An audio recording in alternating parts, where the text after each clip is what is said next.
You idiot, ওই জিনিসটাকে সিন্নি বলে, ওটা পুজোর প্রসাদে দেওয়া হয়। ওকে, তাহলে আপনার নামটা কি হলো? হ্যাঁ হ্যাঁ, এত স্লো হলে তো স্টক গুছোতে গুছোতে 14 সাল পেরিয়ে যাবে। ওম মঙ্গলম ভগবান বিষ্ণু মঙ্গল। এই কিসের মন্ত্র করছেন? কেন বিয়ের? বিয়ে? হ্যাঁ, আপনি তো বললেন যে বিয়ের মন্ত্র ভালোভাবে পড়তে। বেরিয়ে যান, আমি ভালো পুরোহিত দেখে নেব। আর শুনুন, হ্যাঁ, কাশীশ্বরী থেকে লাইফ টাইম ব্যান করা হলো আপনাকে। নো মোজা, নো জাঙ্গিয়া, নো স্যান্ডো। কিসে জাঙ্গিয়া পড়ে আছে? কাশীশ্বরী। হ্যাঁ। খুলে ফেলবেন এক্ষুনি, এখানে বাড়ি গিয়ে খুলে ফেলবেন, যান। টেনেছি। ফর দ্য লাস্ট টাইম, আমার নাম তিনি নয়।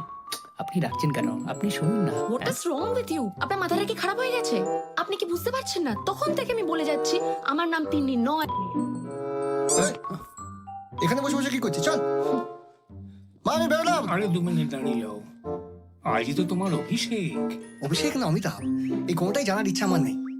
মা, আমি চললাম। আরে আমার সাদের কাশীশ্বরীকে তোমার হাতে তুলে দেবো বলে এত আয়োজন করলাম। বাবা, তোমার স্বাদ মেটানোর 7 দিন আমার নেই, কারণ এত পড়াশোনা করে জাঙ্গিয়া বেচতে আমি পারবো না। তুমি সবসময় এরকম বলো কেন? জাঙ্গিয়া কত গুরুত্বপূর্ণ তুমি জানো? এই যে সিরাজউদ্দৌলা ব্রিটিশের কাছে হেরে গেছিলেন কেন?